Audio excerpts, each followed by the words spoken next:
ক্লাসরুমে শিক্ষক ঢোকেন, ঘোষণা দেন আগামীকাল গল্প বলার প্রতিযোগিতা।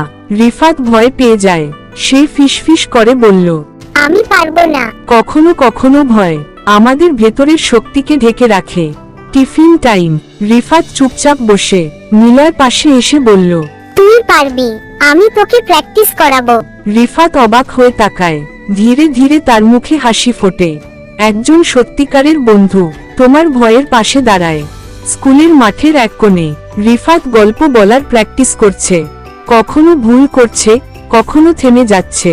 নিলয় তালি দিয়ে উৎসাহ দিচ্ছে। দারুণ হচ্ছে। চেষ্টা মানেই অর্ধেক জয়। স্কুলের ছোট মঞ্চ।